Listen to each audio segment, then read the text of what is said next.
monde de Dieu. Elle est plus forte que les Écritures. Mensonge. Mensonge. Aussi. Il savait qui il était. Satan a fait. La pensée est plus profonde que ce qui est écrit. La pensée. La pensée est plus profonde que ce qui est écrit. C'est Branham qui le dit. Toute inspiration, toute révélation qui n'atterrit pas dans les Écritures, elle est démoniaque. Quand il fallait écrire, on est là, ça va atterrir la parole. Il faut parole et la saké, à botamina balabala telle, la place telle. Donc, le pasteur Mike est très clair et ce qu'il dit est la vérité. Inspiration, on a des inspirations, il y a inspiration pasteur, il faut qu'on mette on a. Azo mais aussi en anglais, il y a prophète majeur. Bino boza considérer le col à ceux qui va voter, ceux qui va saucer, ceux qui va m'abattre, ceux qui va n'engager. Mais du moins pour respecter bateau bâti à cet âge de l'église. Il a voulu montrer que c'est faux parce que il faut que l'inspiration cadre avec l'écriture. Ok. Parce que Moïse, ok, Azaraki prophète majeur. Il a cité deux grands prophètes. Oui, Jésus-Christ, un grand prophète. Très bien. Puis c'est Jésus Azaraki prophète, Azaraki Penzambe. Très bien. Puis c'est Jésus Azaraki prophète, Azaraki Penzambe. Très bien. Est la vérité. Par exemple, comme pasteur, il faut qu'on dise un jour, j'aime Branham plus que Jésus. C'est une inspiration. Mais est-ce que cette inspiration-là vient de Dieu? Hein? Quand on dit Jésus a terminé sa course, est-ce que c'est une inspiration, non? Est-ce que ça vient de Dieu? Je crois au message qu'il a prêché, je crois en son Dieu, mais j'aime le pasteur Barouti plus que William Mario Branham. Branham, yo que de comparer frère Branham na pasteur Barouti. Hein de gonangai. Botika molimo a pasteur Barouti fana na kimia. Parce que ba bidozer ba comme le ko ba pentecôtiste, bazoko kutana ba pentecôtiste, ba ebisima e kalamba le ko la kombo na yo ezali susute. Soko lingo songisa komono biso mise à jour na biso za lifoko. Lifoko ndaza wifi na biso. Soko lingo songa na temps attaquer kaka lifoko. Mais un prophète ya solo akoki ko bungisa bana ya Nzambe te. Donc là William Branham c'est un véritable prophète. Atikali jamais ko bungisa biso. William Branham a biso que Jésus est Dieu. William Branham a dit que le vrai baptême c'est au nom de Jésus. Mike Amai a divorcé. Mike Amai normalement n'engue ba teaka serait ba soni ka futa tant ba ça ba divorce. Mike Amai a côté até. Mike Amba a un problème à père spirituel. Ouais. Père spirituel, normalement, ça Moïse Mbi, mais Aboya se rebella, à ça, il est là, moko. Mike Amba, papa, a mis la musique, à ta $10 de 4 ans, après ça, qui était Thomas le Kofé. Et la puissance du Saint-Esprit. Il nous a laissé l'amour, l'unité. Il nous a laissé la joie. Mike Amba a beaucoup de problèmes. Mais il y a des adversaires pour nous, ça la taille dans l'ifoko du ciel. Or, l'ifoko du ciel, tokozwa nzembo ne moko te tokokisana Mike Kalambai. Bato ba moi Mike Kalambai koloba bakanisi lokola Mike auti dans le néaté. Mike a été coaché par Bidozer.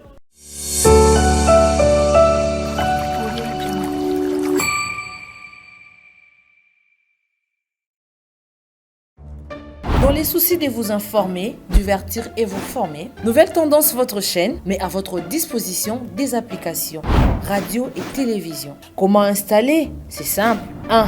Rendez-vous sur Play Store ou App Store. Tapez TVNT pour la télévision et RNTFM pour la radio. Pour répondre à vos préoccupations, contactez les bureaux. Merci pour votre acte de bienveillance. C'est compliqué, mais en fait, Abraham... Bien-aimés dans le Seigneur, shalom. À vous qui ont un grand cœur. Bino bao mitema nzamba pesa bino mitema malamu. Mitema kosunga. Fondation Alendele na orphelinat Christ Rédempteur bana posa na bino. Bana posa lisungi na bino. Bano baboti bakenda. Bano bazala moya kotanga te. Bato bana besoin lisungi. Bino bato wana mitema malamu. To wana posa ya lisungi na bino na orphelinat Christ Rédempteur, la Katia Fondation Alendel. Kanise loko. Eza yondolo bakie, ozanzambe ya bana bitike, yo mokolo bakie, osungaka basi bakufela mibali, pona nini pasi ya boye o nzambe. Ils ont besoin de vous, de votre pain, de votre bouteille d'eau, de votre soutien. Et ça serait une bénédiction pour vous et pour votre famille. Que Dieu vous bénisse. Merci Balania Nouvelle Tendance. Merci encore une fois chez vous, dans vos maisons. Episcopo Yambo, rendez-vous na Kitata. Nakanisi, Nazaki na un petit déplacement. Talakaka.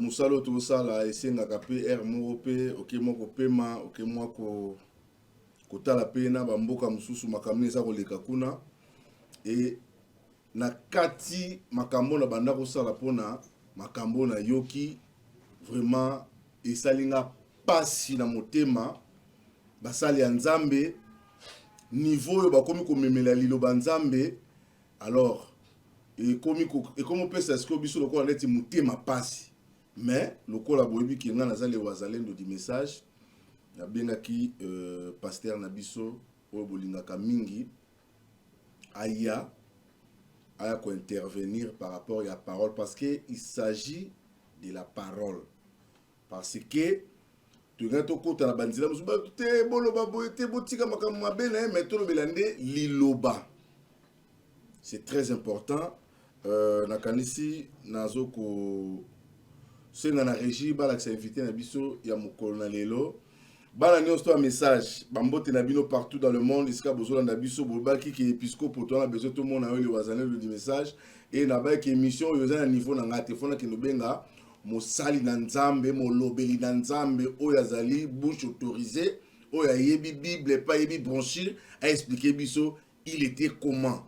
Bonjour pasteur. Bonjour, bien-aimé. Oko se présenter les sous par rapport à temps ba te belé ba monyo les sous-sauté la lingara yo moko loba parce que loba moi bien ozana ni pasteur.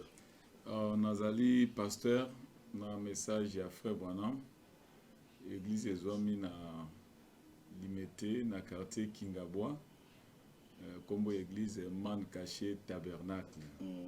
Nde konesika tozali kosalela nzambe yango toye awa kaka mpona koya kodéfendre le message toye kodéfendre parole de Dieu par rapport tokai mwa badérapage nde esengelaki toya tomeka kosunga libota na nzambe partout bisika bazolanda. Kombo pasteur nabengami na kombo ya pasteur Neville Limoma.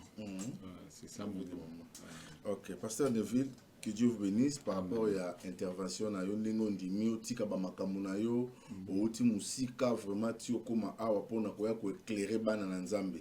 C'est vrai que les boy kaye moko asi l'équipe moi mingi alobi pe moi mingi mais moto na moto azaka na moi particularité o nzamba pesa ye parce que peuple tozo le bela bazana ba niveau et comment na ndeko na biso mai kalambai oyo azali moto oyo awumeli na liloba parce que toyebi ki na cité bete la bandiango ki bo mwana vraiment ayoki papa mbiye ayoki na Moïse mbiye mais eloko kokamu ezali ke azokoka kotanga ABC ya ba écriture te esali biso pasi mais na banquette na biso parce que nga nazali episcope Yambo na moni esika bakambo euti bato ebele bazoyeba te bitumba oyo eza na kati ya message ya Branham.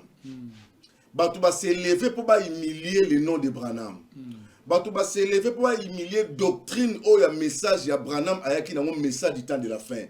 Mais bazo bomba na nase ba makamwa mike bo comprendre te. Mais nga lokola musa na ngezali ya ko matraquer bango na baki na ko lakisa bango. Bomoni citation eleki na kanisi boyebi Bidozer aza mwana oyo azaki pembe na pasteur Lifoko du ciel. Alinga qui est mingi mais malheureusement et prophète moko Élisée azaka na mona na Géasi ouais Géasi alinga ki mbongo mingi suka nango a succéda quitté parce que Élie atikela ki Élisée mais Élisée on dirait atika ki l'autre parce que moi no azaki pembe na ye on dirait azaki na ba problème. Alors Bidozer c'est parmi les gens oyo bazami baena sisi yote parmi ba jeunes oyo baena message mais décision na bango ezali pas détruire message faut to bango clairement. Bato ba moi Mike Kalambai koloba bakanisi lokola Mike auti dans les néaté Mike a été coaché par Bidozer parce que ba Bidozer ba comme lokola ba pentecôtiste bazoko kutana ba pentecôtiste ba ebisi Mike Kalambai lokola kombo na yo ezali susuté Soko lingo zongisa komono biso mise à jour na biso za lifoko. Lifoko ndaza wifi na biso. Soko lingo zonga na temps attaquer kara lifoko. Mais cette fois-ci na CP la peuple de Dieu, ba pentecôtiste, ba pasteur, ba koti makamboyo, ba en tout cas cette fois-ci. Pour ezaki so lifoko. Ah ya lobi bon lifoko adorer Branham. Ba tout le monde va comprendre ba bité lifoko on peut beaucoup sakane azama tembele taza ndunda te. Alors ba télémi, tout ça soit vidéo, il y a 6 yote. Si yote alobi j'aime na habité sur ça ko chola to ça ko sakana biso azoba j'aime Barouti plus que Branham. Oh poye ba Barouti ayebele au travail de Branham. Barouti azaki na fait pas kon nzambe malamu kula pa musée di na bala ayeba na kututé. Na KDC kutu. Tango yeko kota na message épicier.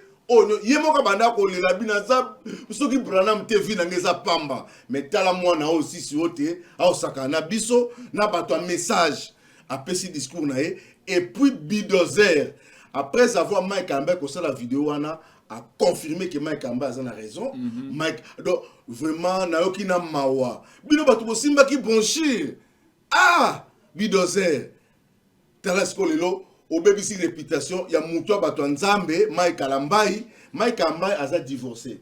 Mike Alambai, normalement, n'est pas théâtre, serait pas sonique à foutre, attends, va divorce, Mike Alambai a côté théâtre. Mike Alambai a un problème à père spirituel. Père spirituel, normalement, mais à Moïse Mbi, mais à Boya, c'est rebella, à ça, il y a moko. Mike Alambai, papa, a bimisé la musique, à $10 de katana pesa qui était Thomas le Kofé. Mike Alambai a beaucoup de problèmes.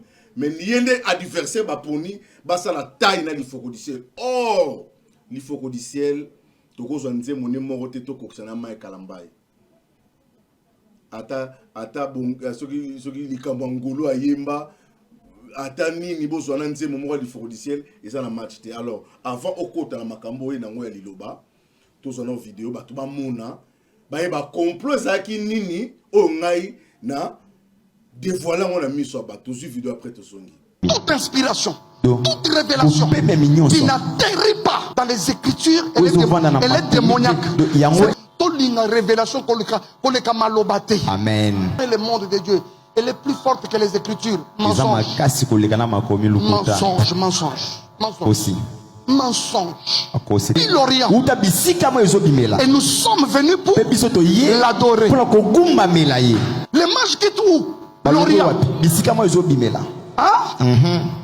Ils ont vu l'étoile depuis l'Orient. Ils se mettent à suivre l'étoile. Mais comment l'étoile, au lieu de les amener là où ils devaient adorer, vous savez là où l'étoile les a amenés? L'étoile les a amenés à Jérusalem. Est-ce que Jésus était né à Jérusalem? Jésus était où? À Bethléem en Judée. Mais comment l'étoile se perd des chemins? Ils arrivent à Jérusalem. Et pendant n'est pas Hérode. Même si Hérode, tout le monde étoile là. C'est que Goumba Melaye. Hérode, c'est là que les choses commencent. Hérode appelle les scribes. À Luki Bango. Et c'est Bango Kamba to Balo. Habite tout le monde monzoto depuis Orient. Et nous sommes venus pour adorer les rois. Hérode dit Makambo na idée côté. Mais bino ba prophète, bino ba tomayele, bino ba scribe, ba komi ya mikanda. Bino kananu boye ba makambo ba lo bezani.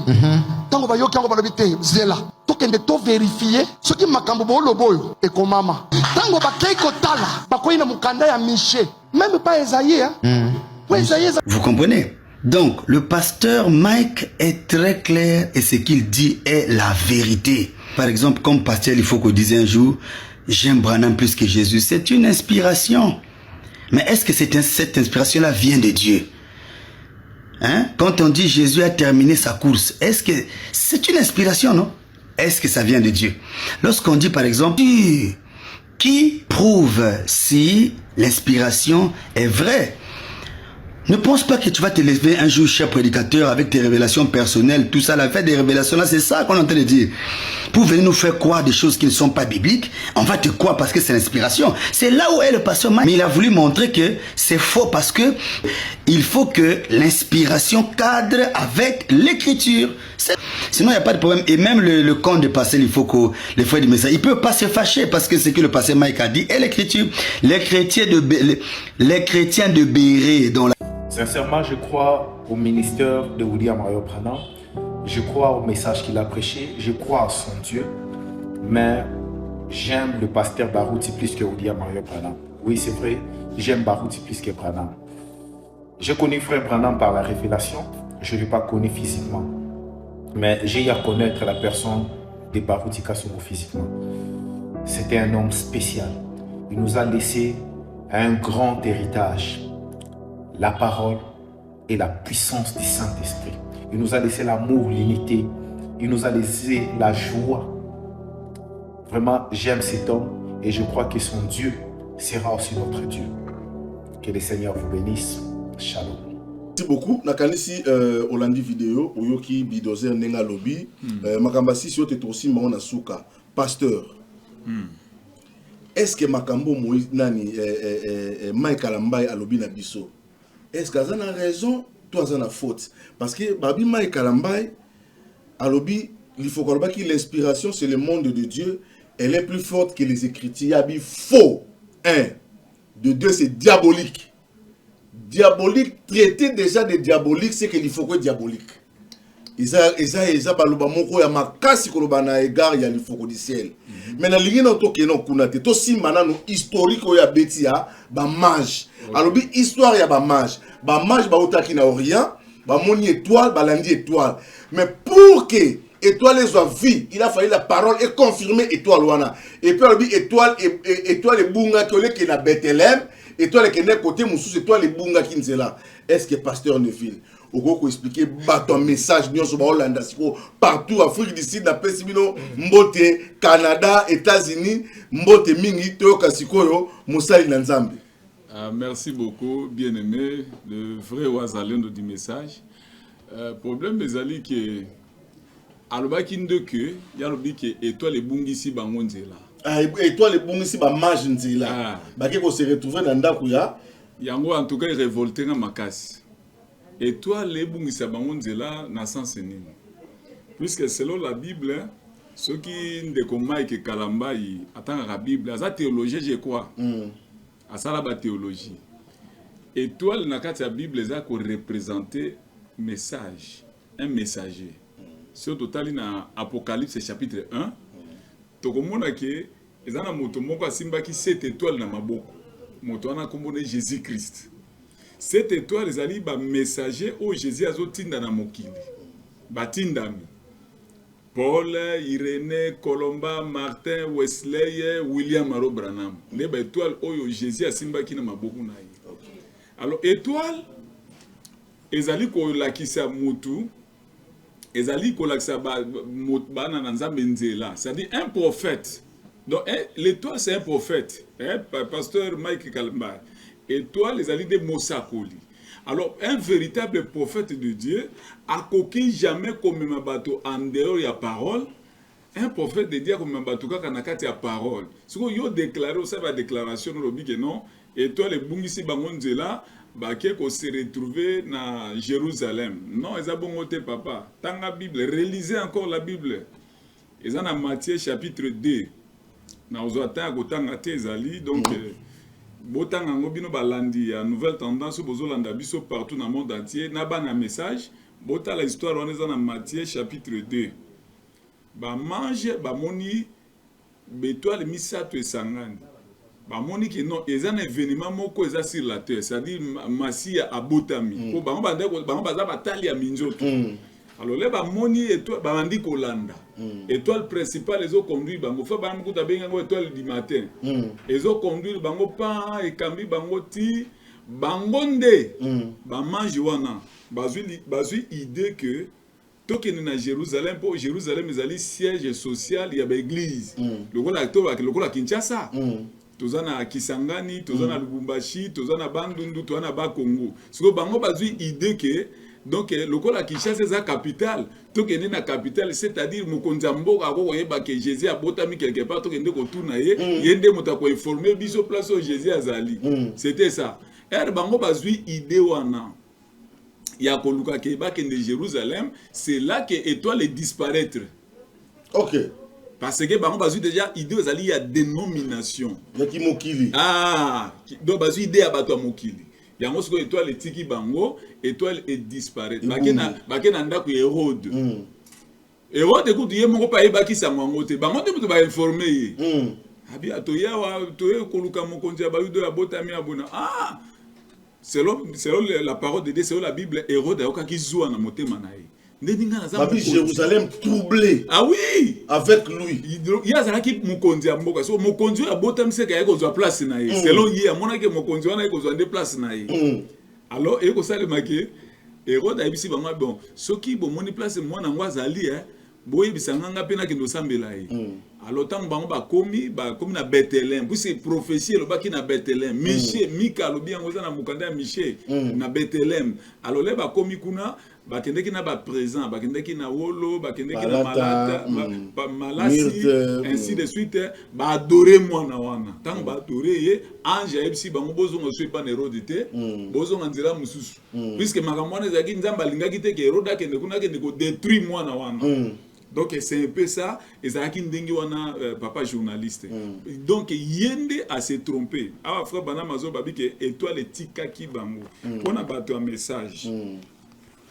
Au bazolanda biso ozaki au pasteur Neville. À quoi citation exacte à lobika ndingo on appelle ça biso citation. Donc na prédication à frère Branham opprobre en cause de la parole.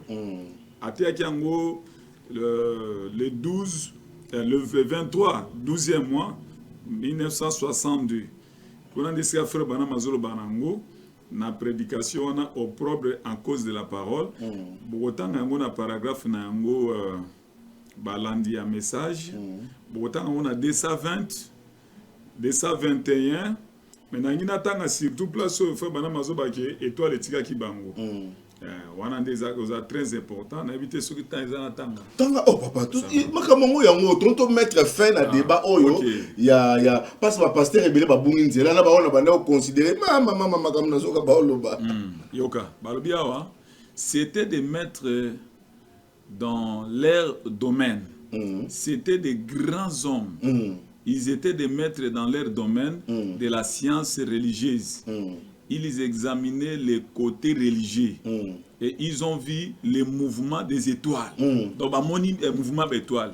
Là-bas, Jupiter, et elles se sont alignées. Ils disaient, nous savons que le Messie se trouve quelque part.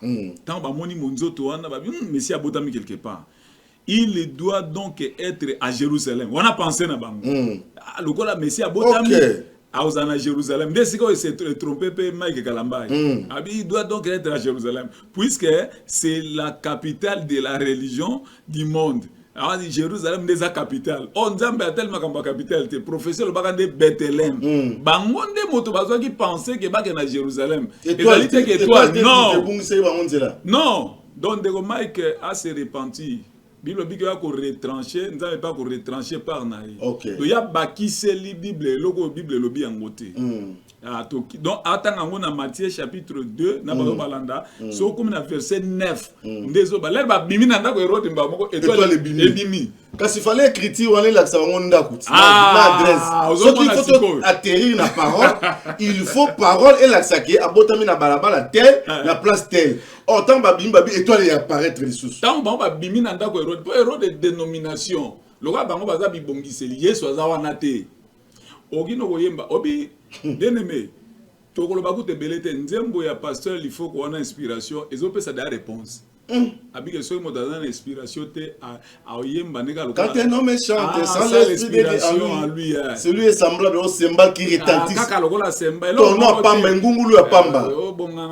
Banzembo na bango soki yango. Banzembo. Donc pas d'inspiration.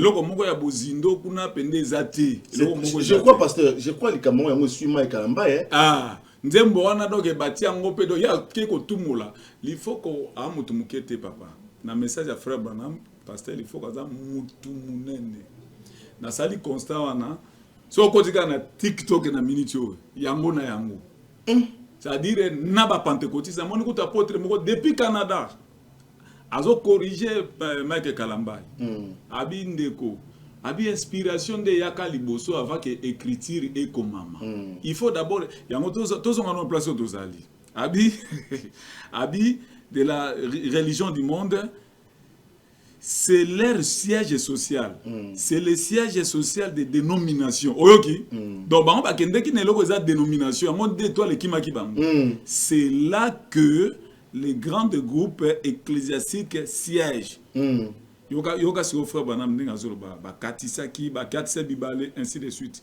nazo lingana zo ka place au frère Branham marobike et toi na sauter bande ko ba otanga ngo donc etoyaki ya wa pona ko défendre parole de Dieu na zongeli suko rappeler bandeko et prédication totangi pona makambo ba mange ezali leur propre à cause de la parole était amaki na le 23 12e mois 1962 donc bokotanga ba paragraphe wana on apesi ti na paragraphe 228 c'est là que Branham alobi que étoile kitaki bango na 228 okotanga ngo na 228 natanga maintenant remarquez les voilà qui arrivent wana ba mange en criant où est-il, le roi de Dieu qui vient de naître à Jérusalem? On a pensé na bango.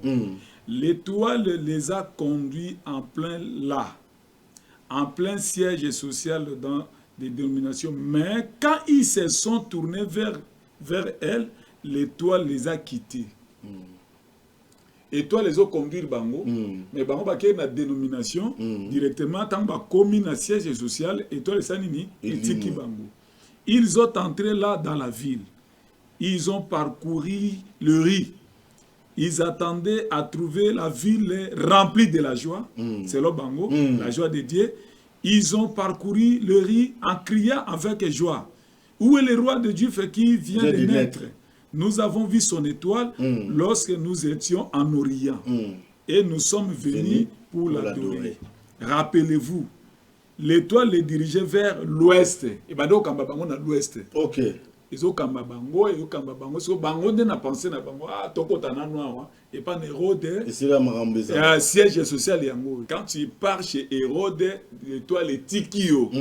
Le gars la bango déjà, bango na kana bango étoile te. Yalo bio non, étoile est bungaki. Et bungisi bango. Non. Un prophète ya solo akoki ko bungisa bana ya nzambe te. Donc là William Branham c'est un véritable prophète. Atikali jamais ko bungisa biso. William Branham a biso que Jésus est Dieu. William Branham a dit que le vrai baptême c'est au nom de Jésus. William Branham a dit que moi si athée a raté. Mais je vois kuna mona pas na ye Mike Kalambai dans mon abasi bazotea. Ce qui est contraire à la Bible. Selon 1 Corinthiens 14. Même si tu es bête de doctrine. Oui, c'est contraire à la parole de Dieu. Et toi, les tika qui bango parce que toi qui pensée humaine. Ok. Nalito ça nous critique par rapport à l'œuvre. Nzemboana inspiration. Ok. Et ça là pas pasteur ebélé. Na invité ceux qui ni nezo kotunisa bango. Erreur na bango ba sala na koloba. Toute écriture est inspirée. C'est-à-dire l'inspiration au lifokodiciel a yembi na toute écriture eza biloko mibale. C'est ça. Balobi na biso boye. Liloba nyonso oyo moni ke basala nzambe bakomi yango kokanisa te ke ezali makomi na bango epe mamaki na nzambe po ete bango bakoma. Mais ce que l'Ifocodiciel a chanté, l'inspiration c'est le monde de Dieu, ezali autre chose. Ayebisi biso boye liloba na epe mamiloko la molimo ça parce que l'inspiration c'est la révélation. Parce que abandi ko pesa exemple. Regardez bana Israël. Bake pas Moïse. Moïse a pesi bango loi alobi na bango que jamais boko ko bala ba paya. C'est ça les écritures, c'est ça la parole de Dieu. Oh yaya kinango. Ye moko Moïse ake ko bala éthiopienne. Akomi ko mena éthiopienne. Bande ko na e ba yi. Likamai kalamba yo sala yango azana posa bela maba. Pona nini? Tant bande ko ne ba yi. Même si ah yo mutuela ki biso liloba. Mais comment oke ko buka liloba wana oke ko bimana éthiopienne. OK. Tant nzamba kiti na jugement. Est-ce que condamna ki Moïse? Non. C'est pourquoi l'antima il faut dire la lobby que yango la lelo Jésus-Christ est envoyé avec ko somba biso ba pagano atiki Israël. OK. C'est la montrer la vie de Jésus-Christ qui devait se marier. Okay. Donc ce que les prophètes avaient fait, na tawala bango ba comprendre en monter. To longwe wana. To ken Esaïe. Esaïe lobi l'esprit du Seigneur est sur moi. Il m'a oint pour annoncer la bonne nouvelle. Il parlait de lui. L'esprit du Seigneur. Mais mon collège Esaïe dans Luc chapitre 4. Alors cette écriture que vous venez d'attendre est à Kodo et Esaïe parlait de moi. To longwe wana. Jésus devant ma Pierre. Atuni bango batu ba lo bakenga na sanani. Oh non, tiye boye Pierre alobi ke tiye le Messie. Abisi ke o ya révélé au makambo oyo ezali nzambe. C'est ça ce que l'Iforodiciel chante. Cette révélation donc tout le monde a que Saint-Esprit azoya na vie ya moto pona ko pesa précision parce que ba mage ba monaki étoile ndezo pesa ba précision, c'est ça l'inspiration. Parole le bika abota na betele mais la balabala ni. C'est ça le problème. De yango wana ndeko loko na simbeze loko moka mutuya. Dari to sungi ngai. Omoni ndeko Mike Kalambai. Là ça se tromper. Tant il faut qu'azolo ba l'inspiration. Inspiration wana les inspiration ya inspiration pasteur il faut que memi wana. Azo me aussi na anglais moko ya prophète majeur. OK. Parce que Moïse OK. Azalaki prophète majeur. Il a cité deux grands prophètes. Oui, Jésus-Christ, un grand prophète. Très bien. Puisque Jésus est prophète, Azalaki Penzambe. Très bien. Si vous avez yo zolobake, inspiration yo kozwa, c'est-à-dire inspiration dans yo Mike Kalambai. Now yo Moïse azozo est différent. Très bien. Parce que Moïse c'est le prophète de l'air. Très bien. Aïe Mosakoli atango wana. OK. Moïse le quoi Azalaki type. Il y a Christ. Batanga typologie. C'est ça le problème. Très bien. Moïse Azalaki type ya Christ. Ouais, sengela ki ke tala na Moïse nzamba lobi ke ya boma bana Israël. Mais alobi na nzamba bi nzamba avant ko boma bango, bomanga nonga liboso. William Branham lobi ke c'est l'esprit de Christ. Ndezaki na kati na ye. Très bien. Donc azui charge ya mokili et ye pas. Amemi yango. Amemi ukumba ya mokili momba. Donc nzamba tali ya bisi Moïse yo lobi ke na bomo po anini. Même soki na bomi bango na kosa libota mususu ya kitoko ya bien. Habité ngaka ka bato avant que yo boma bango boma nzamba habité na tika bango. Nzamba donc l'esprit de Christ. Ya mona Christ azo ki charge ya humanité. Masumu na ngai, masumu ya mokili mobimba e yaki na mutu na ye. Alors Moïse lokola type ya Christ ake ko bala païen wana. Pour na bango zaki mabe. Or c'était sous l'inspiration. Oui, parce que écriture est boyaki. Okoko ko bala banga noté, ba bakata mangeza té. C'était sous l'inspiration de Moïse bala ki sikoyo païen wana pour na kokokisa ke un jour Christ pe akwa na mokili akobala biso ba nation bato mabota boto bando sambela bikeko banzete ya zamba na bandaka na bwende ainsi de suite tondimela siko nzambe ya solo potokota na bomo ya seko ozomona siko place e bominde yango wana siko yazo se comparer inspiration na niveau ya nzembo wana il faut kwa yembi wana ezali kolo makasi eza dimension na yete. C'est-à-dire, tant que yemo kwa zota, obi que le vrai wazalé no bien aimé. Ndeko Moïse Moïse Mbi abatute, ndeko Mike Kalambai. Et c'est gazali azo regretter abi pour elo on est ndengana kendo babiloko. Pour degré ya batako batu bazolo bana réseaux sociaux, c'est terrible. Bon, je ne sais pas, peut-être Luka qui baise. Bon, il faut qu'il y ait un message. Dans une citation, on entend. Oui, Babi Frère Branham Matéa qui est en haut. Ezali, citation Ezali, on a prédication, comment puis-je vaincre? Paragraphe 117. En plus, il y a un paragraphe, moi, Mouké. L'Iforodiciel, c'est un dangereux type. Pourquoi? Il chante Branham. Ok. Alors, ceux qui ont une erreur, il y a toi, tu crois que tu t'attaques à l'Iforodiciel. Or, aux Bundana Branham. Or, tout le monde qui en même temps au pasteur Barou Tchazaki, n'a bon moi que son âme repose en paix. Tant qu'il faut qu'on que Jésus au féminin. Dieu au féminin. Et c'est là qui scandale pour le pasteur Barouti. Mais tant où le boy Kayako Bimisa citation, c'était grave. Parce qu'il faut qu'on ne chante pas Banzembo Kakayaba. Il faut qu'on chante la parole. il faut qu'on ait des paroles. Il y a yemba te. Yoka na banzembo ya yemba si la succès mais banzembo na bango c'est la succès. Mais ba chanson il faut banzembo ya il faut aussi la succès. La dembeli Timo kileke na suka. La musique nzambe papa. Bien aimé. Timo kileke na suka comme il faut qu'on ait parole ko si la succès do banzembo il faut que zaka na succès. Banzembo il faut du ciel c'est vraiment ngana senga écoute na ba continue biso ba bemela biso na stade de martyr. Boti la biso li foko wana asimbaka guitare to senga banzembo. Blague était. Au côté de la situation pour to kende to comment chiter. Na tanga comment pour je vaincre. OK. Na zonga place wana na tanga ngopo na tanga ki angote o ya ba manjo pona sili sango. Ah, so les otangi papa to. Comment puis je vaincre paragraphe 117. OK.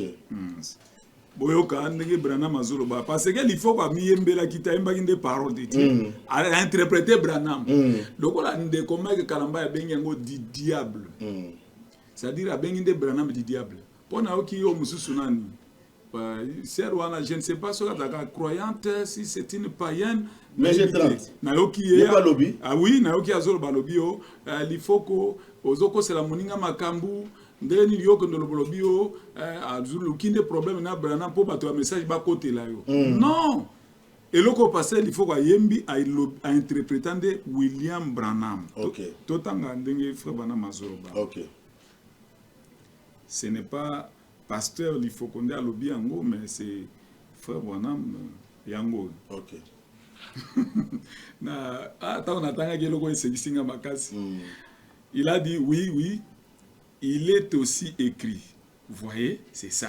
Voyez, il savait qui il était. Satan a fait. La pensée est plus profonde que ce qui est écrit. La pensée est plus profonde que ce qui est écrit. C'est Branham qui le dit. Donc, et là, quand il passe, il faut qu'il y ait un monde.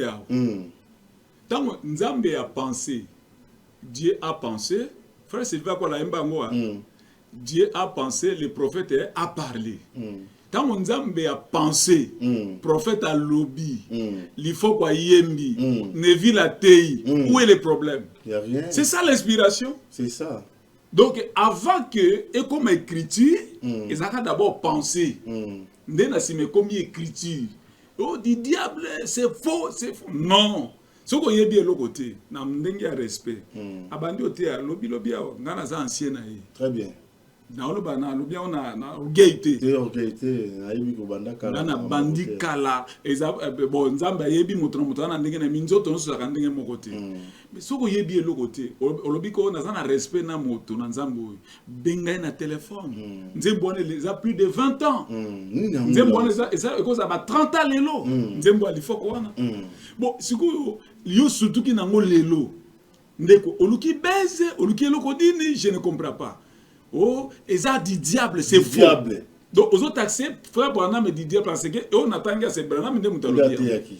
Aux autres, on a sigo. Dans la message, c'est un moto. Et si on termine, tellement non malembe, message va s'arranger en angoté. Et si les sarabato carrière, message yo. Donc, message va s'arranger en blague. Alors, tant on a yoki. Ma déclaration ana et ça qui n'a pas autre et toi les bungisa qui bangonzela et toi les bungisa qui bangonzela te. Mais comment on a battu un message tout autour na ye ba sisi yo te ba bidozer bazo ko entourer pour un problème nini ko ça ba vidéo tout ça. C'est ce qui est regrettable.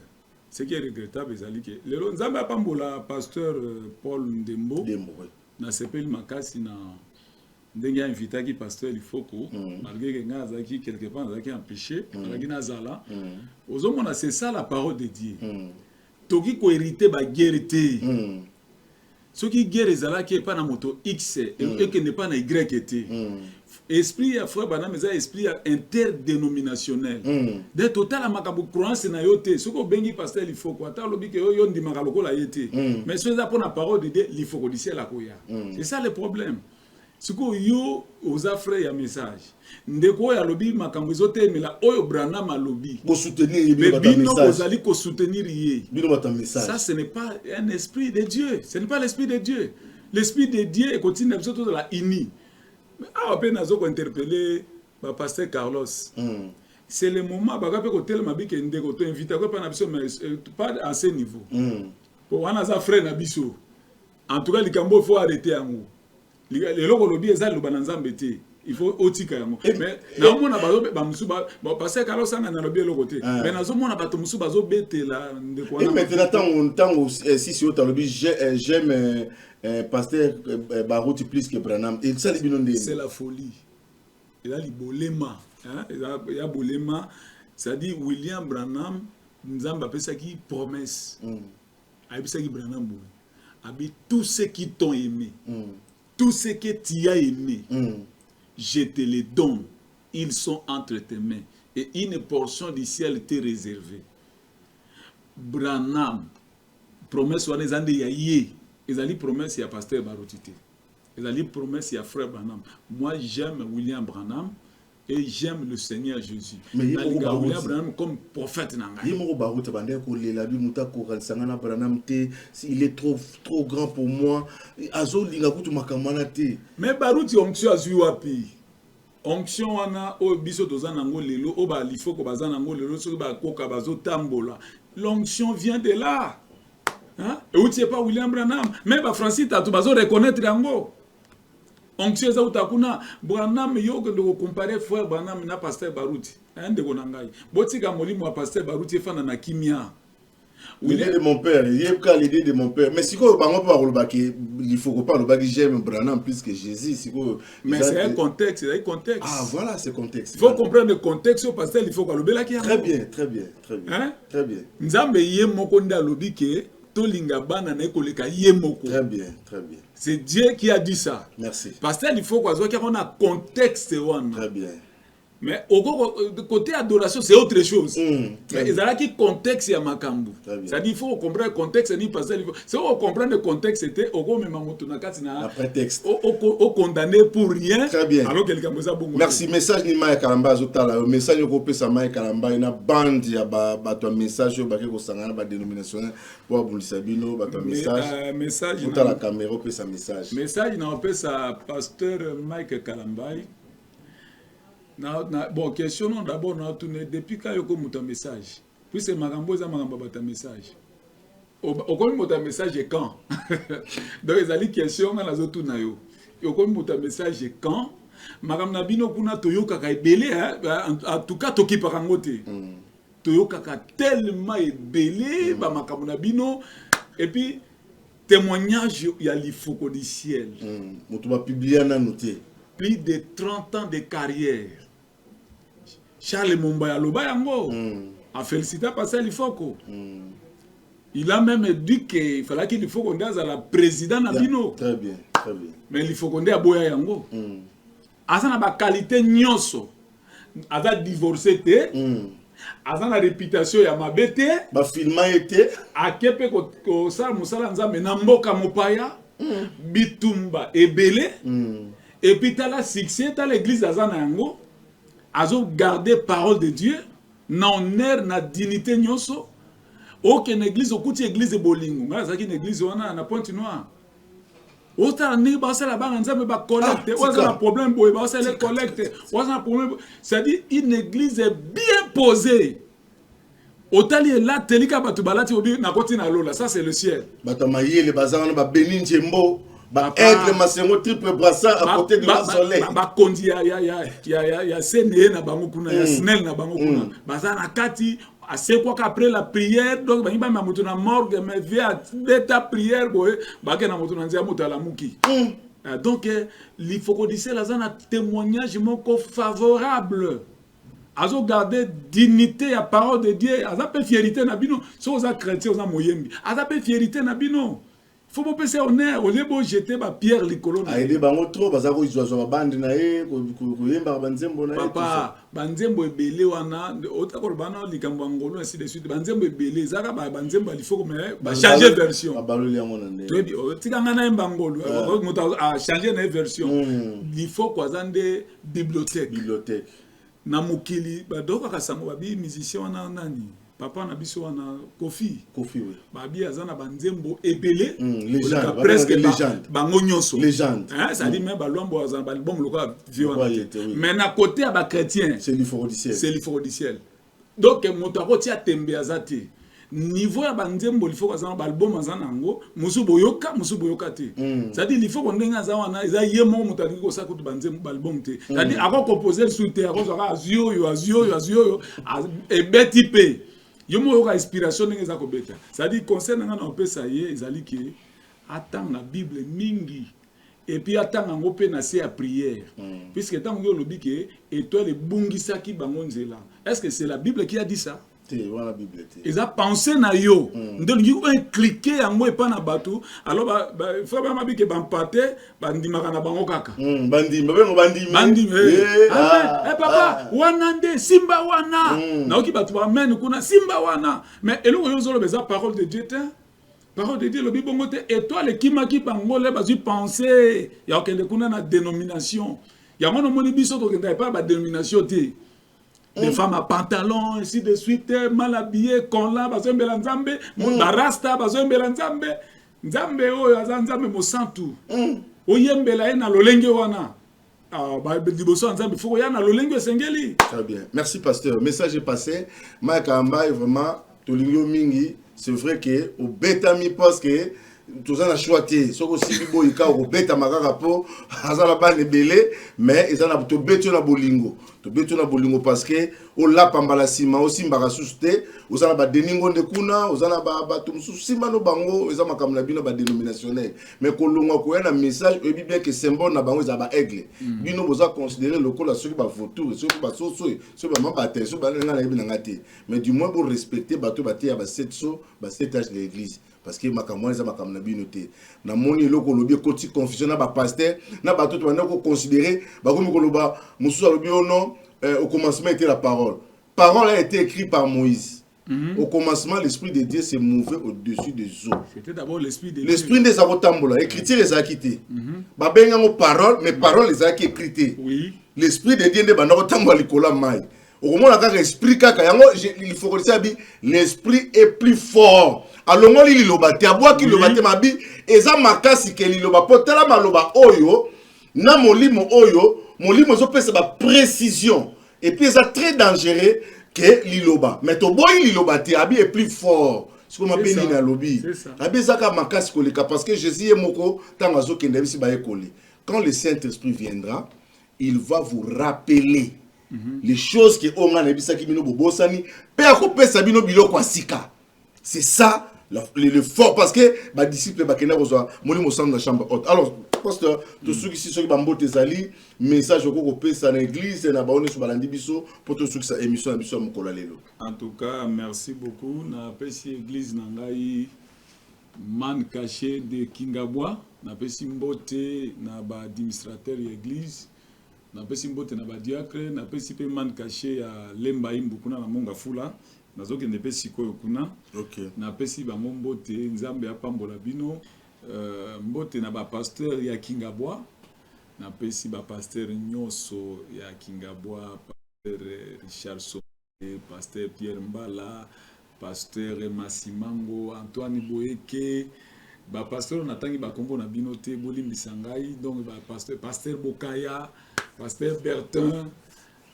Bango nyonso na pesi bango mbote sans oublier ma femme, mes enfants et le frère Jean-Paul oui accompagné ngai combattant et puis chantre de l'Éternel akoya boko solo la pour la promotion na e awa toujours na nouvelle tendance alors kozala malamu na pesi pe yo mbote merci beaucoup na sepeli na yo tala kaka bundeli parole oti Dubai mbala moko kota na champ de bataille en tout cas aux abena voisalendo solo na pamboli pe nouvelle tendance merci Nzambe apambola DG na yango apambola pe ba technicien nyoso merci beaucoup bazo sa musala awa vraiment merci Nzambe asunga bana Nzambe vraiment je n'ai pas de problème avec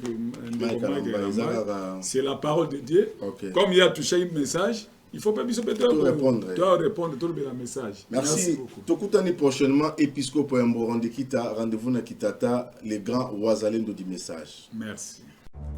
Dans les soucis de vous informer, divertir et vous former, Nouvelle Tendance votre chaîne met à votre disposition des applications, radio et télévision. Comment installer? C'est simple. 1.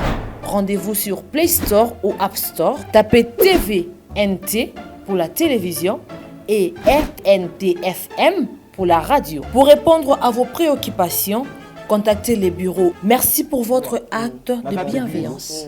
C'est compliqué, mais en fait, Abraham... Bien-aimés dans le Seigneur, shalom. À vous qui ont un grand cœur, bino bao mitema nzamba pesa bino mitema malamu, mitema kusunga. Fondation Alendele na orphelinat Christ Rédempteur, bana posa na bino, bana posa lisungi na bino, bano baboti bakenda, bano bazala moya kotanga te, bato bana besoin lisungi, bino bato bona mitema malamu, to na posa ya lisungi na bino na orphelinat Christ Rédempteur, la Katia Fondation Alendele. Kanise loko. Eza yondolo bakie, ozanzambe ya bana bitike, yo mokolo bakie, osungaka basi bakufela mibali, pona nini pasi ya boye o nzambe. Ils ont besoin de vous, de votre pain, de votre bouteille d'eau, de votre soutien. Et ça serait une bénédiction pour vous et pour votre famille. Que Dieu vous bénisse.